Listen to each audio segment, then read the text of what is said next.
Tonight, first, do no harm. Biden's worst week ever leaves aides and allies stunned. I'm a Biden supporter, and I slept like a baby last night. I woke up every 2 hours crying and went to bed. And Americans anxious over the fitness of the commander-in-chief. He's made mistake after mistake after mistake after mistake on camera this week. Are there no better options? Democrat Dean Phillips on if it's too late for another choice. California nightmare. The Golden State turns muddy from a deluge of water. Why the hundreds of billions spent for climate change never include common sense fixes.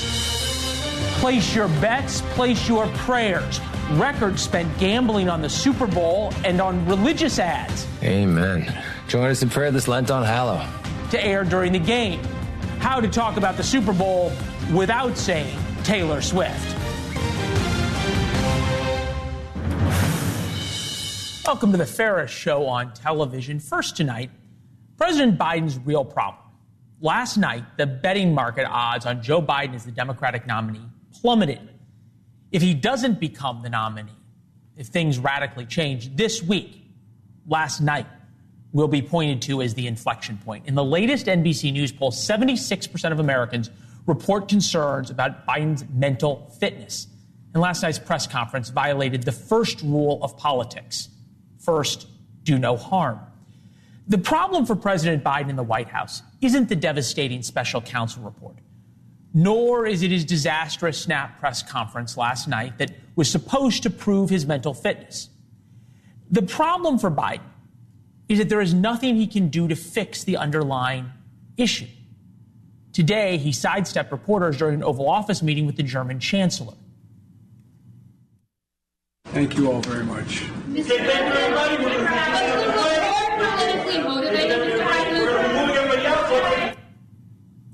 For what it's worth, he was sitting with the same German chancellor that twice on Wednesday he called by the name of a German chancellor who died 20 years ago.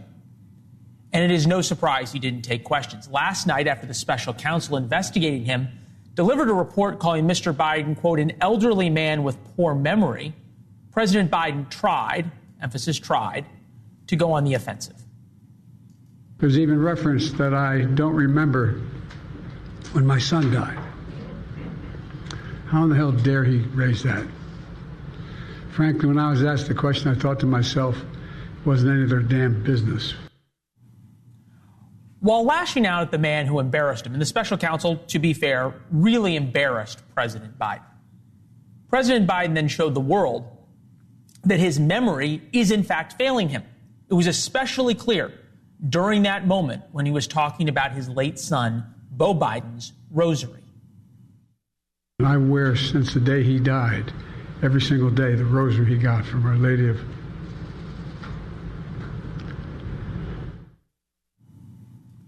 To be fair, that could be emotion.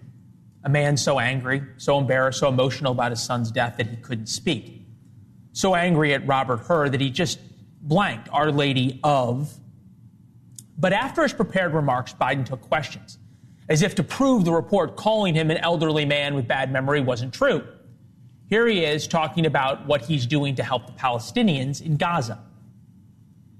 I think that, as you know, initially, the president of Mexico, Sisi, did not want to open up the gate to allow humanitarian material to get in. I talked to him.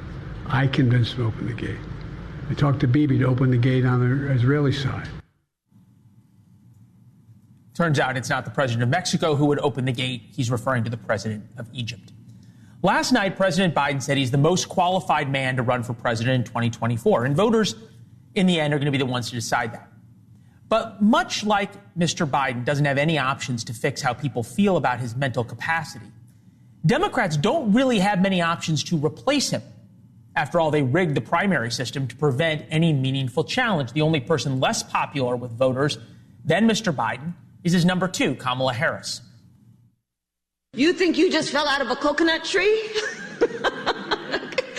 You exist in the context of all in which you live and what came before you.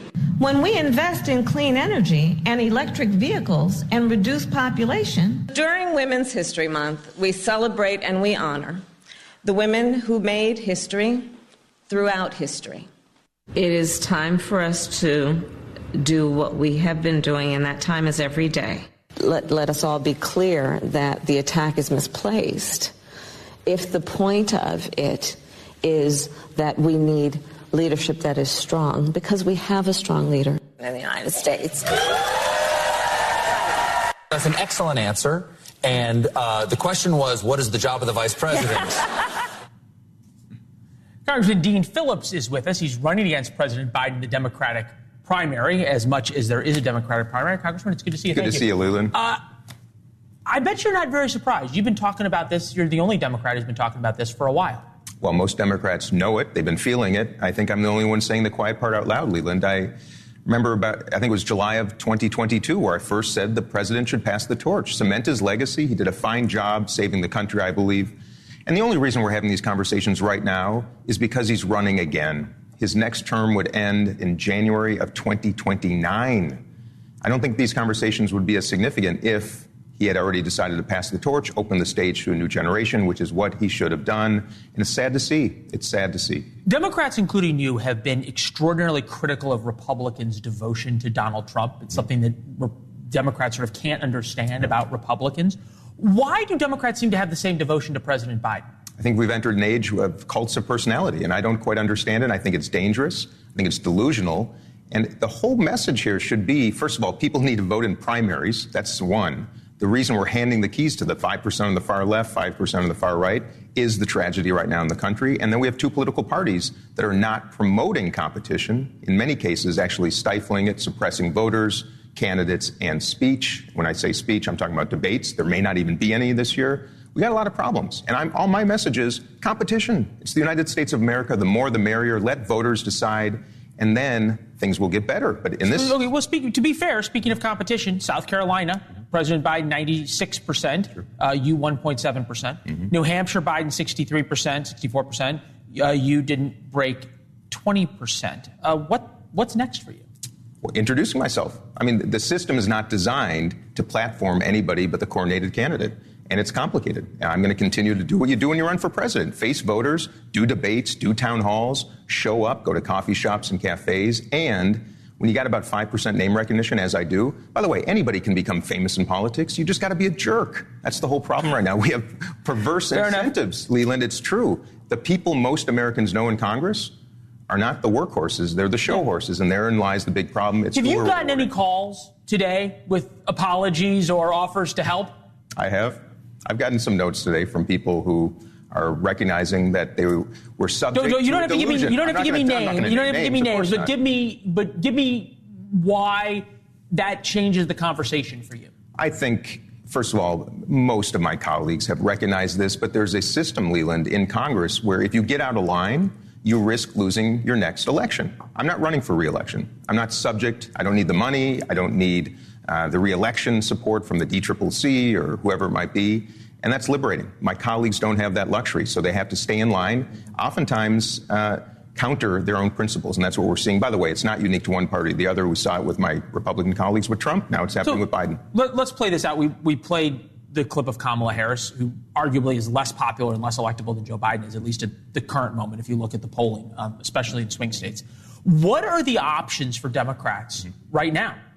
Well, right now, I'm the only other Democrat in the race. You have to, by the way, one of the most complicated parts of running for president is getting onto the state ballots. It cost me over $2 million, probably thousands of hours. There are barriers to entry that are artificially designed to keep candidates away. So is there a situation where we get I'm on 40, well, let me just tell you, I'm on 42 state ballots, I believe is the number, 42, most of the states. I'm the only alternative in the race right now, and that's the way the system is designed. Frankly, I wish it was designed differently. I tried to get others to enter the stage because competition is good. None of the people I called, with names much better known than mine, decided to do it, and here we are. All right, so play this out for us, because I think last night and into today is the first time there's been real discussion of what happens if ... with Joe Biden, whether it be voluntary that he steps down or, as some say, an actuarial event occurs, which obviously nobody hopes for, but you have to plan for it when somebody's that old. How does this work at the convention? I mean, are we going to show up in Chicago in 24 and it's going to look like Chicago in 68? I hope it doesn't for a lot of reasons. But first of all, we've only had 3 primaries so far. Most of the country doesn't know me. I think, unfortunately, because of yesterday's events, I think more. In fact, I think searches for my name today went up gazillion%, if that was a number. My point being, there's suddenly interest. Donald Trump thinks gazillion. It's a big number, let me just tell you. My point is that people are taking interest. They're finally being jarred into reality. So many Americans did not want either of these men at the top of the ticket, but are now only starting to pay attention. I hope the convention is not a brokered convention that's a disaster. There's still a number of months. There are still 47 states, I believe, that have their primaries forthcoming. I'm going to compete. I'm going to introduce myself. I'm going to show up. And I respect the president. I hope he shows up. I think one thing that would actually help him is doing so. Doing the Super Bowl interview, doing a debate with me. It doesn't have to be aggressive. Just show up. That's what a president should do. I hear you. I think last night sealed that fate. And the other thing is, frankly, if you don't show up, you don't understand. People are really suffering right now. Costs are out of control for many families in this country. Chaos at our border, around the world. Showing up with voters and having a few minutes with them is what this job is about. And if you don't do that, it's hard to understand what you as the executive, the chief executive of the United States of America, should be focused on. But housing, healthcare, education costs, families are struggling right now. Yeah, that's true. It's good to see you. Thank you, Leland. Appreciate your time as always. Thank you.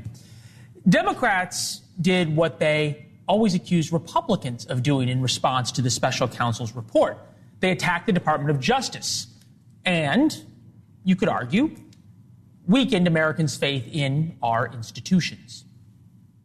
The way that the president's demeanor in that report was characterized could not be more wrong on the facts and clearly politically motivated. These are experienced people at the Justice Department who spent decades working at the Justice Department, and they're saying it's gratuitous.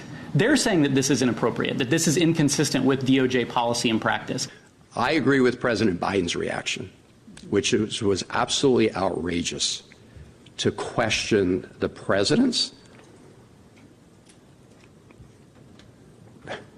experience in the death of his son. All right, Alex Thompson's here, national political correspondent for Axios, perhaps the best sourced reporter at the White House. When people lash out, it tends to be one of 2 reasons. Either they're embarrassed or they're scared. I'm wondering which emotion is over there at the White House tonight. Why not both? I mean, the fact is that this report is incredibly damning. Would a indictment have been better than this report? Maybe, because an indictment, at least you say, oh, I mishandled classified documents. I didn't do what Donald Trump did, which was that I didn't return them when I was asked. There was no obstruction charge. Right. But at least maybe there was but now you have the 2 things. You have equivalency with Donald Trump in terms of you mishandled classified documents, and you have the added burden of he's not charging you because he is saying he assumed you would present yourself as a man with diminished faculties that couldn't remember. And not just people 45 say, oh, I can't recall in judicial settings. In this case, it was like, I can't remember. I'm 81. Pull the curtain back for us, okay? Because we sat here 24 hours ago and all of a sudden saw the email that said Biden's going to speak at 7:45 tonight, and we're stunned. And everybody I talked to was stunned. Pull the curtain back. What was happening inside the White House that led to, from the special counsel's report to Joe Biden coming out and doing what he did? One word: fury.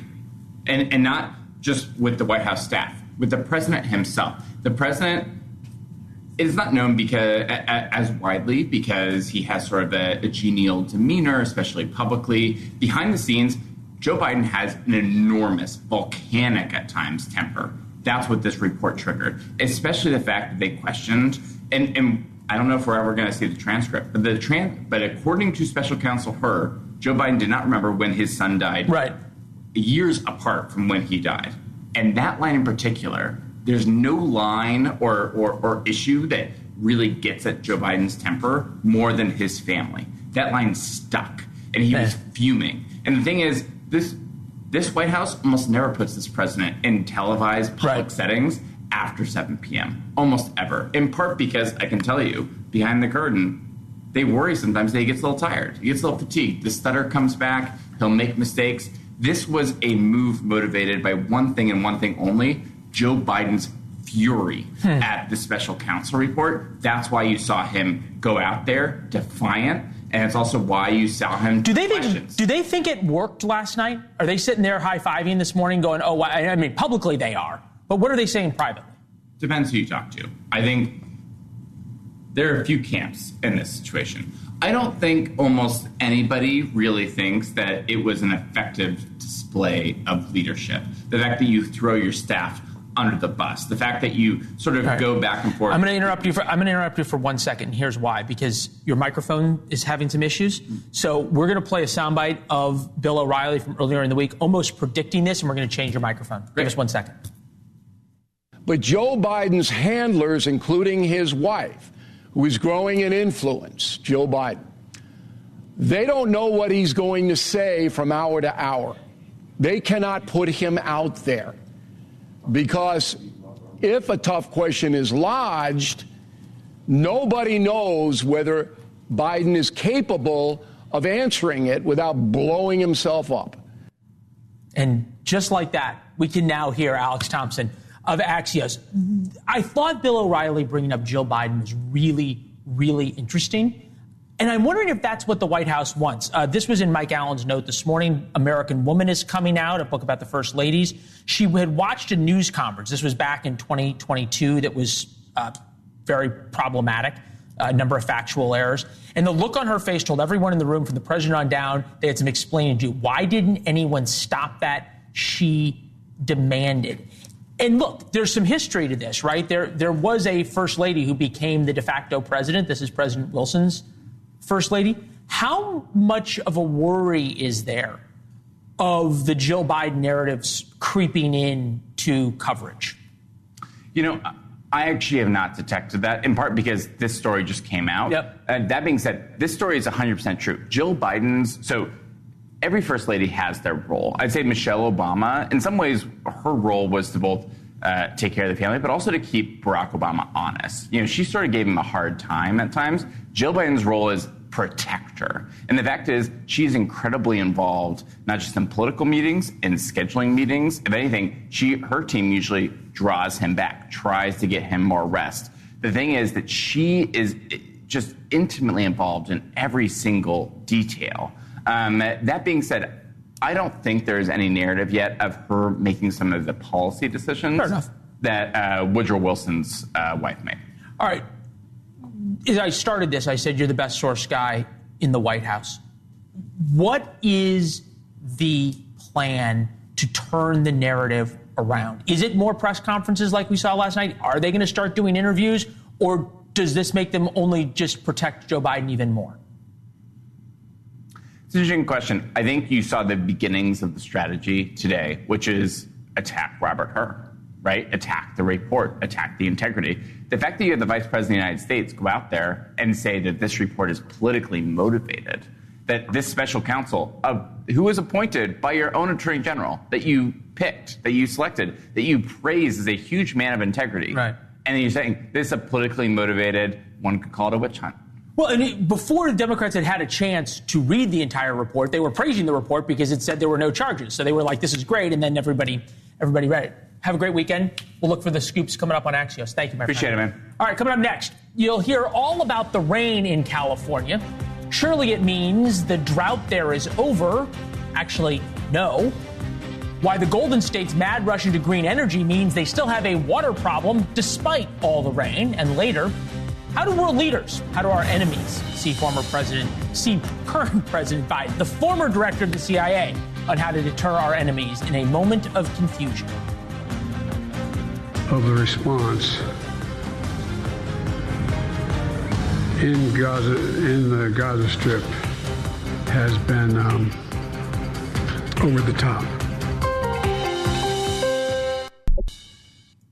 The Los Angeles Times reports 80% of California's record-breaking rain, as you can see it flowing, is now in the oceans, rather than, say, make Lake Mead or Lake Powell fill back up, or perhaps fill up newly built reservoirs during the drought that we heard about for years in California.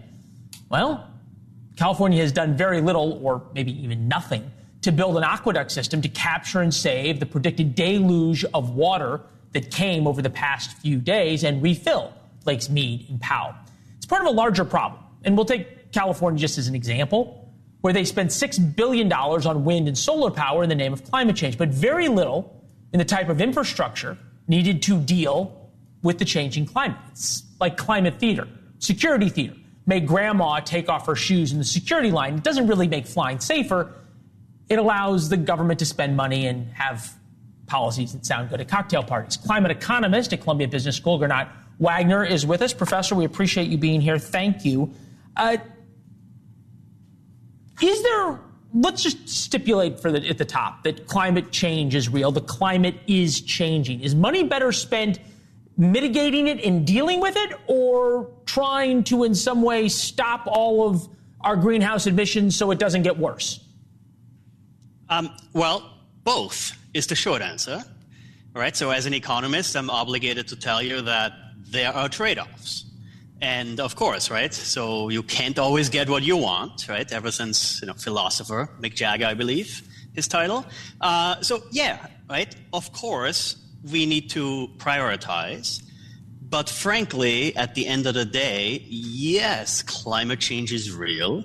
It costs a lot of money to adapt, to cope with. That's the adaptation bit. That's real money. We also, of course, need to do everything we can to prevent climate change in the first place. All right. So as an economist, you also know money, at least to most of us, and not the federal government, evidently, but to most of us, is a finite resource. Yep. Climate spending, $66 billion on clean transportation, $7.5 billion EV charging, $21 billion cleanup superfund and brownfield sites, $65 billion on the power grid. Most, if not all of that, goes to clean energy rather than, say, natural gas or nuclear power and the like. Very little spending on the infrastructure to help deal with a changing climate. In fact, oftentimes it works in reverse. You don't have enough electricity for air conditioning and everything else. Is that the best use of the money in this finite resource? Well, there is the $2 trillion bipartisan infrastructure plan, right? Not all of it is climate, of course. But yeah, there's, whatever it is, $600 billion or so, $800 billion resiliency, fortifying infrastructure. So also, of course, right, building the high-speed rail. I get that, but I take California, and I mean, you just look at all this water and you think, God, if they had figured out over the past 20 years a way to capture all of this water and spent money building those kinds of systems, it'd be better. This Rasmussen polling caught my eye. To fight climate change, would you favor or oppose the strict rationing of gas, meat, and electricity? Among Ivy League graduates, 89% say yes, 10% no. Among voters, 63% say no. Is this caring about the climate and sort of these pet projects, EV chargers and electric buses and everything else, as well-intentioned as they might be, are they a luxury of the rich who don't end up enduring the real sort of costs of them?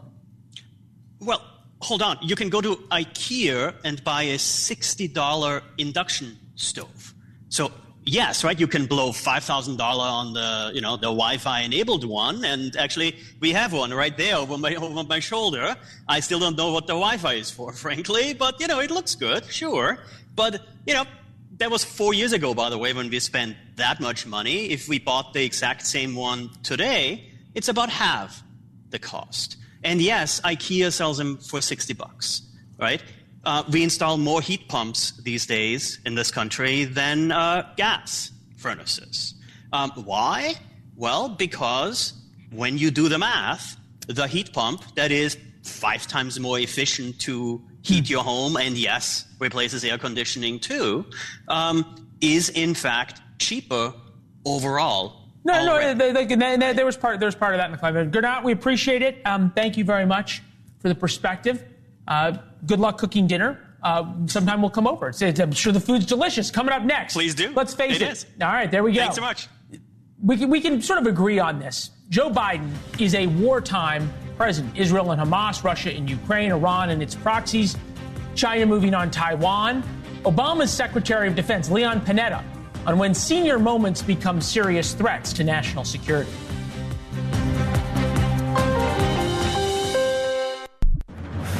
There's some movement. There's been a response from there's been a response from the opposition, but yes, I'm sorry, from Hamas. President Biden earlier this week, he had forgotten the name of the group that Israel's been fighting for 125 days. You could hear a reporter prompt him. Yesterday, he mixed up the presidents of Egypt and Mexico. Certainly, we all noticed. He also, earlier this week, confused the leaders of France and Germany with those countries that had been dead for at least 20 years. You can imagine our adversaries have noticed as well. With us now, Leon Panetta, former CIA director, Secretary of Defense under President Obama, also former White House Chief of Staff under President Clinton. The court has now accepted you as an expert in all matters Washington, Mr. Secretary. It's nice to see you. Thank you. At what point, and you can draw the line for me, do what we'll call senior moments become national security issues? Well, that's an issue that obviously, I think the country needs to know that the President of the United States is able to deal with our national security issues and understands them. And he's had a tremendous amount of experience, knows these issues, and so obviously, if he starts to have moments where it directly interferes with decisions that have to be made on national security, then that's a concern. I think we should add diplomat to your list of qualifications with that answer, sir. I think about what you said, though. If you're being asked about a war between Israel and Hamas that's been going on for 125 days, and you forget the name of Hamas, and you've confused Mexico because you've been dealing with the border with the president of Egypt who's been dealing with letting aid into Gaza, how is it not affecting national security? Well, look, the real question affecting national security is whether or not he's making the right decisions that will protect our country. That's what counts. Fair enough. What he does in press conferences or what mistakes he may make when he's being interviewed in one way or another. It tells you something about the individual, but it doesn't really tell you whether or not, our national security is in any way jeopardized as a result of that. I guess fair to say, though, that not only do the voters see that, the voters only see that publicly as the moments we discussed, but our adversaries do as well. Vladimir Putin was on television last night, interviewed by Tucker Carlson. Think what you want of him. And this is what he had to say about President Biden's support for Ukraine. Take a listen.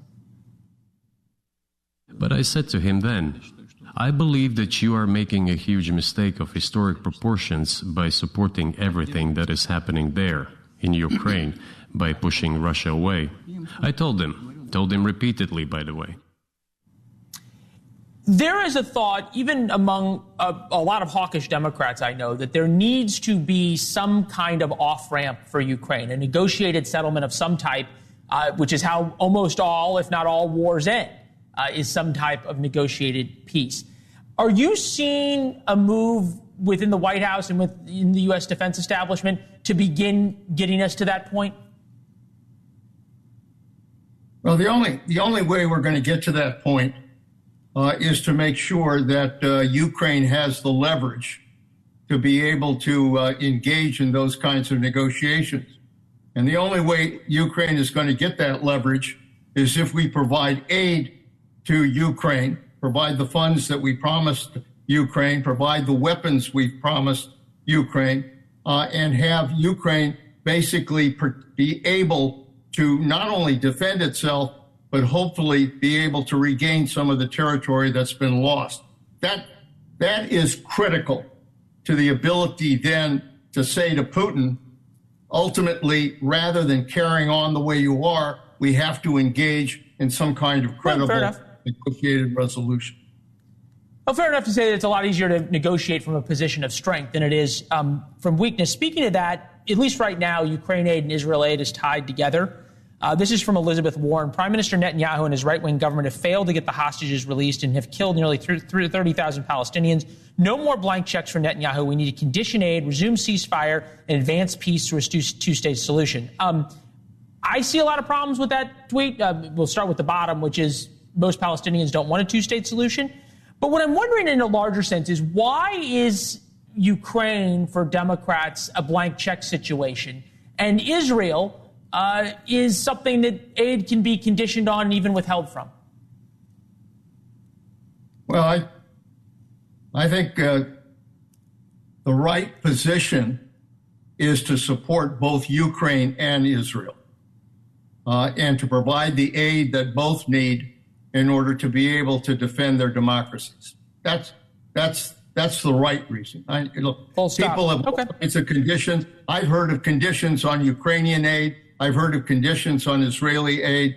But frankly, the important thing right now is that the United States has to be credible to its word, which is that we are going to provide aid to both Ukraine, Israel, and Taiwan. And that's what counts. That's what really counts. No, in the end, the policies and the actions speak a lot louder than words. Mr. Secretary, I've been a fan of yours for a long time and a great admirer going back to your time in the Clinton White House. I'm glad we got to talk, and I hope we will again sometime soon, sir. Well, it's good to be with you, and have a great weekend, and go 49ers. We'll end it there. Speaking of the Super Bowl, thank you, sir. Americans will bet $23 billion on the Super Bowl this weekend. All you need, well, is your phone. Team. Even though the Super Bowl is in Vegas, the house in sports betting doesn't always win. Legal sports betting has changed the odds for all of us, especially on the Super Bowl, where fans will wager an estimated $23 billion. With us now, Johnny Avello, Director of Race and Sports Operations at DraftKings. This is kind of like your guys' Super Bowl. This is the big day, right? It is a big day. It's where we've had all these weeks of NFL betting, and now we're down here to perceive two best teams against one another, and this is when there'll be some major betting taking place. All right, $23 billion, so that qualifies as major. That is roughly half of the yearly budget of the United States Marine Corps wagered on one game. How many of those $23 billion, does that mean half of it's going to be won and half of it's going to be lost? It doesn't necessarily work out that way. The bets aren't equal. This game is not going to be split 50-50. It's going to be split 60-40. It's going to be split 58-42. I can't tell you where it'll end up. I can tell you right now it's more heavy on the Chiefs, so I'd say it's more towards the 60-40 split as of now. But that will change come Sunday. All right, you say it's more heavily on the Chiefs, and I have to ask, because for the first time we have something other than football to talk about as it relates to the Super Bowl. Is that the Taylor Swift effect? I wouldn't say that the Taylor Swift effect has that much of an opinion on why the Chiefs are being bet heavily, but it certainly has some impact on it. We've actually taken that whole Taylor Swift, boyfriend girlfriend phenomenon thing and made it and turned it into props. So we actually have put up some content related to Taylor Swift. Yeah, what color top will Taylor Swift wear? Will Taylor Swift be shown wearing a giant foam finger? Will Travis Kelce propose to Swift? Will Travis Kelce and Taylor Swift announce a pregnancy? There you go. So this would be my question, though. Is it changing who's betting, right? Because so many now young women are suddenly interested in football. They have something to talk about with their dads and their brothers and their husbands as it relates to the Super Bowl in a whole different way. It does. I think that Taylor Swift is such a marketing machine that to her attend an NFL game and to participate in NFL festivities. I think that is drawing her crowd more closer to the NFL, which translates to some of those people making wagers. So she certainly has an impact on it, and it's only the beginning. So hopefully these two will stay in a close relationship, and in our betting, the betting trend will continue. There's a lot of people who think that way. All right, Johnny. What as director of race and sports operations, what is a nightmare scenario for you at the Super Bowl? Is it a tie game? Well, it can't be a tie game. Is it a game within 1 point? What's like the worst case scenario for you? What keeps you up at night ahead of the Super Bowl? Well, we certainly do not want this game to fall to 49ers winning the game by 2, because if we opened the 49ers 2.5 and that money was taken on the Chiefs side, and then we went to 1, and then that money was taken on the 49ers side. So if the 2 would be the final number, we'd have to pay a lot of bets, and we'd have to give a lot of bets back. We'd have to return a good portion of the money. So 2 is not the good scenario. Okay, so if it's a really close game and it's 2 points apart, we know you'll be sitting there in the fourth quarter a little nervous. I can't do anything about it. So fair enough. This happens to us. There are a lot of games we put up during the year where the point spread's 3 and it falls 3, or it's 7 and it falls 7. We get what they call middled or sided. It happens. So we're going to relax either way. We're going to enjoy this. What's the worst one ever? Like, what was the time you just thought, oh, my God, I can't believe this ended this way? There was a Super Bowl game between the Cowboys and the Steelers, many years ago, and the point spread was 4. And so a lot of the bettors were laying the 3.5, and a lot were taking the 4.5, and the game fell exactly 4. We paid everyone. Yeah, is right. That hurts. That hurts like getting tackled in an NFL game. All right, Johnny, may it not be 2 points for you. We appreciate you joining us. Thank you. Thank you very much. All right. All right, now we know how much gambling will be done. On the other side, more money than ever will be spent on Super Bowl ads aimed at saving America's souls. The Super Bowl prayers when we come back.